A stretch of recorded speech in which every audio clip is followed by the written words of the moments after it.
There's a lot of different aspects of living with Huntington's disease that I think are of importance.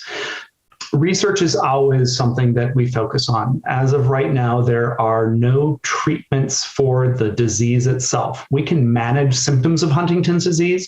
There's a number of approved drugs that will manage chorea, the movements associated with Huntington's disease, but there's nothing that is going to change the disease itself.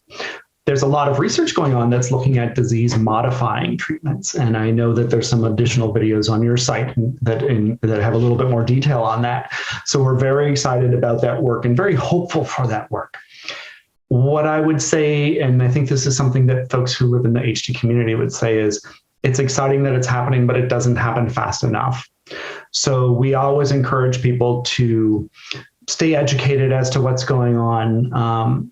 Pay attention to what studies are available. Talk about them with your treatment team to see if they're right for you, to see if you qualify for them. And we encourage people to, if they are comfortable doing so, to actively engage in those studies, because that's how we'll continue to move things forward. We have a number of mechanisms through HDSA that we can help support and educate folks. We have a weekly research blog that has updates as to what's going on in HD science, both preclinical and clinical, so people can be aware of what's going on. We host regular research webinars talking to different companies that are in the HD space about the work that they're doing and providing pertinent updates. If there is something that happens that the community needs to know about right away, we will focus on those and share those through our networks.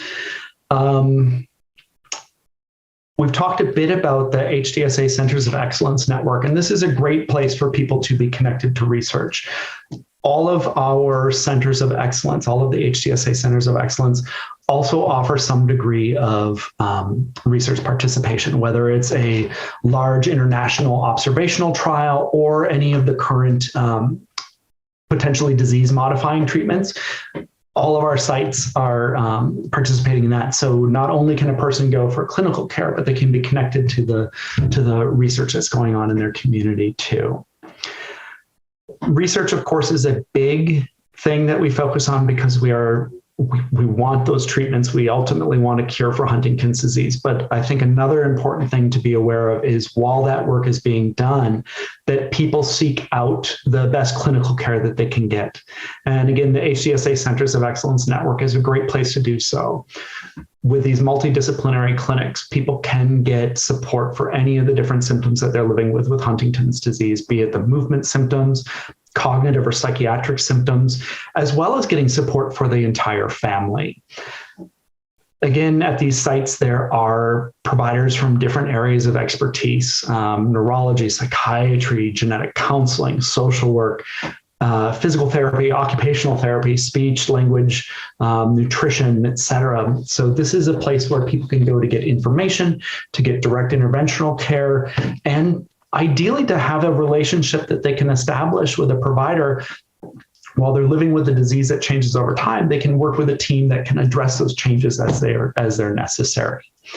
Getting involved in care is hard for people who are at risk or pre-symptomatic who may not have active symptoms. It's sometimes hard to see a doctor because it forces you to think about living with Huntington's disease. But I also hope these are places where people can go to begin to forge that relationship, to build the rapport, so that if and when they do need assistance, they already know who those folks are, so that they can be seen and work with someone who knows them or knows their family that can help provide resources and care for whatever it is that they might be dealing with.